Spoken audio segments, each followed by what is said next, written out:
BETHESDAEvil Within 2 developer reveals the game's horror influencesThe Within 2's Friday, October 13th release date is just few days away on PS4, Xbox One and PC, picking up where the original left off. Players step into the shoes of Sebastian Castellanos, as he explores another twisted STEM world of hideous creatures, grotesque monsters and murderous psychopaths.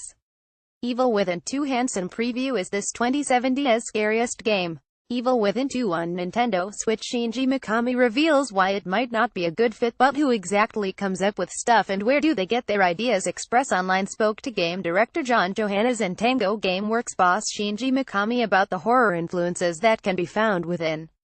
Having directed the very first Resident Evil, Resident Evil 4 and the original Evil Within, it's fair to say that Tango Gameworks founder Shinji Mikami knows a thing or two about horror. Mikami's favorite horror movies include The Exorcist, Dawn of the Dead and Texas Chainsaw Massacre, and it doesn't take long for the latter to rear its terrifying head.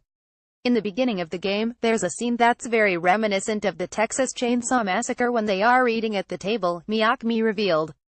Monday, September 25, 2017. And considering chainsaw-wielding baddies have been a staple of Shinji Mikami horror games since Resident Evil 4, and don't forget that barn battle in the original Evil Within, there's a good chance the dinner scene isn't the only reference to the classic horror film.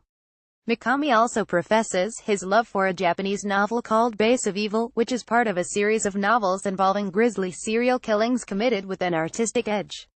Perhaps this is what inspired Evil Within 2 villain Stefano Valentini, an artist whose photographic exhibitions capture his victim's exact moment of death. In fact, the recently demoed City Hall section is awash with bloody portraits, fleshy sculptures and other horrifying works of art, which proves that this particular influence runs deep.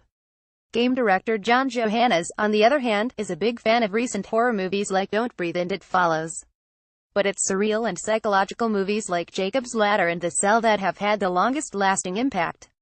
There's some areas that take a surreal turn of events, he told us.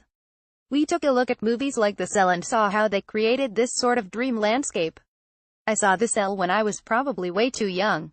And even though it's a psychological thriller when you look at it now, when you're young, that's one of the scariest movies ever. Featuring surrealist imagery inspired by artists such as Odd Nerdrum and H.R. Geiger, The Cell revolves around a child psychologist who enters the twisted mind of a serial killer in order to discover the whereabouts of his most recent victim. Sounds a bit like the Evil Within 2 and its STEM world, doesn't it? Well, see what else has influenced the Evil Within 2 when it launches for PS4, Xbox One and PC on October 13th.